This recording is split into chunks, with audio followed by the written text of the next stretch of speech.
All right, so today we're tackling something that sounds straight out of like a sci-fi thriller, Hmm. dead internet theory. Yeah. You've sent over a ton of articles, Reddit threads, even a tech column about this. Right. So let's unpack it. What is this theory really saying, and what might it mean for, you, the listener? Yeah. And what's so interesting about this theory is it's not really about the internet like shutting down.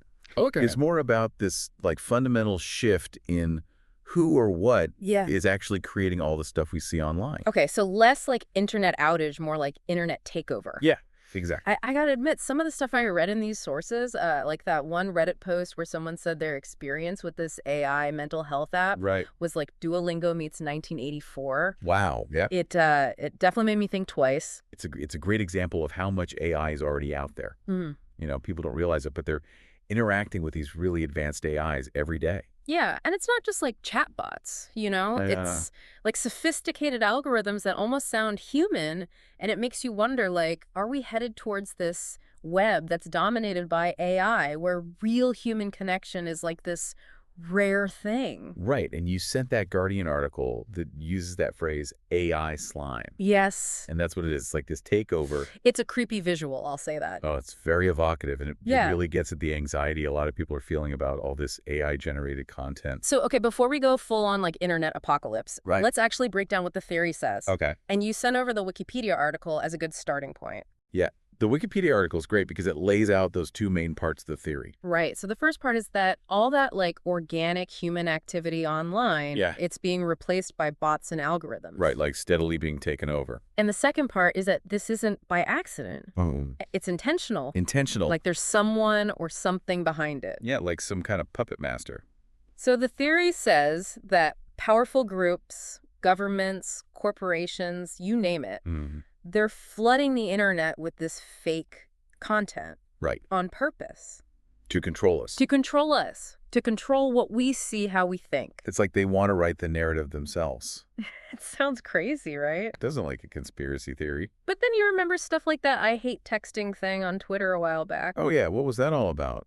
Thousands of accounts, all saying the same phrase, like word for word. So bizarre. And everyone's like, okay, it's got to be bots. Yeah. Like trying to manipulate the algorithm or something. And the Wikipedia article mentions how Musk buying Twitter just made this whole bot problem impossible to ignore. Yeah, it went totally mainstream. Yeah, exactly. But here's the thing that I keep coming back to. What's that? Let's say some of the internet is fake. Okay. Does it really even matter? What do you mean? Like, as long as I'm still connecting with real people online, Right. having real conversations, Yeah.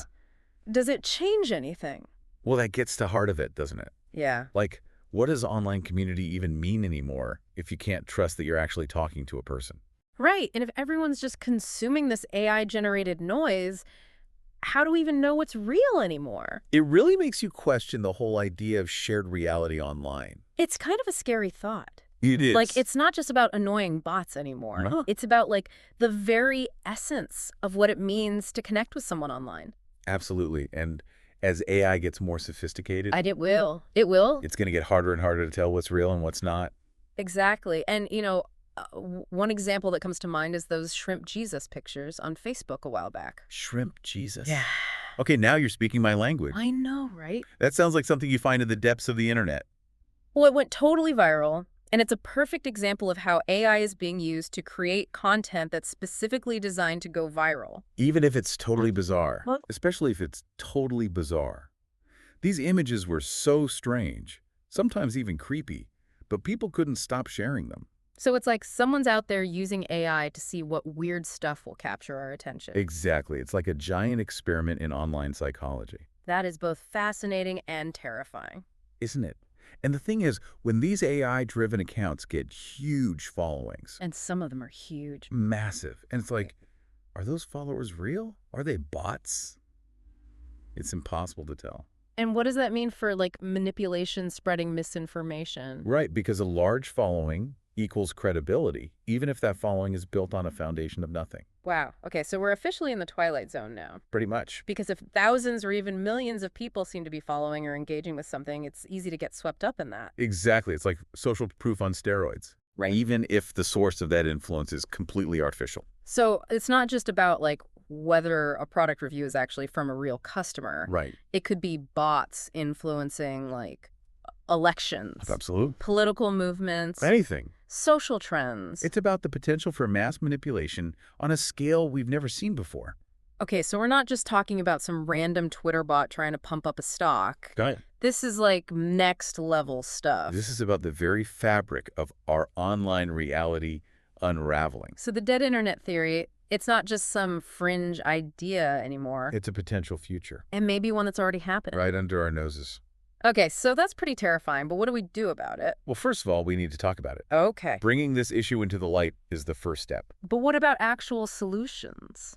All right, so we need to get better at spotting this stuff. So like media literacy. Exactly. We need to be more discerning about what we consume online. Okay, so double-checking sources, being wary of anything that seems too good to be true. Right, and being aware of our own biases. What do you mean? Well, we all have our own echo chambers online. Right, those filter bubbles. Exactly, where the algorithms just feed us more of what we already agree with. And that can make it really hard to see the bigger picture. It's like being trapped in a hall of mirrors. Okay, so media literacy is key, but what else can we do? Well, we need to support human creators. Okay, like subscribing to independent news sources, donating to podcasts? Exactly, putting your money where your mouth is. Because if we don't, those creators won't be able to compete with the AI-generated content. And then what are we left with? Just that AI slime. Pretty much. Okay, but there's got to be more we can do. There is. And it's not just about money. It's about engagement. Okay. Like leaving thoughtful comments, sharing articles that resonate with you. Showing the algorithms that we're still here and we still care about real human connection. Exactly. And some people are even taking it a step further. How so? They're creating alternative spaces online. Like what?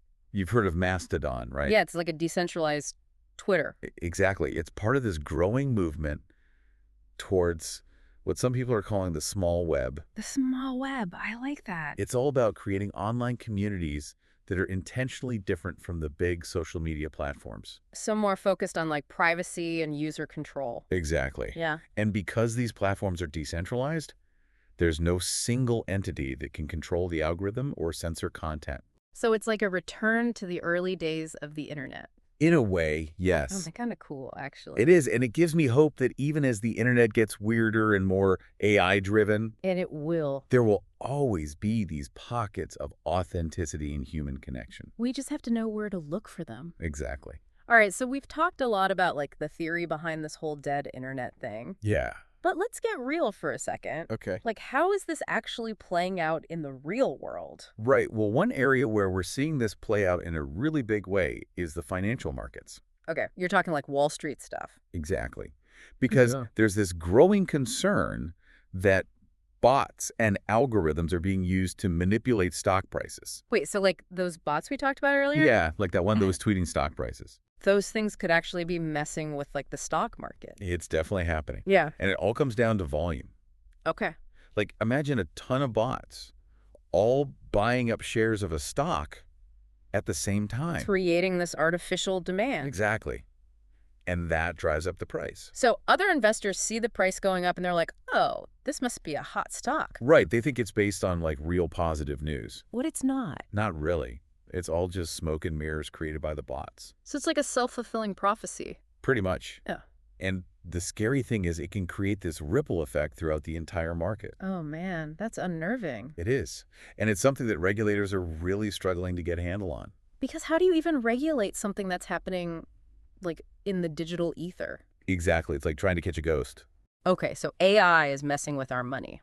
What else? What's also having a huge impact on the creative side of things. You're talking like art, music, that kind of stuff. Exactly. Yeah. Because AI can now generate some pretty amazing creative content. I've seen some of those AI-generated artworks. It's kind of freaky how good they are. And it really makes you question, like, what does it even mean for something to be art anymore? Yeah, like if a machine creates a beautiful painting, is it still art? That's the million-dollar question. And there's no easy answer. Because part of me is like, wow, this is incredible. But then the other part of me is like, wait a minute. It feels wrong somehow. Yeah, like something's missing. Like that human element. Yeah. The emotion. The intentionality. Yeah, and it's only going to get weirder as this technology gets more advanced. Oh, absolutely. Okay, so we've talked about all the scary stuff, but is there any hope?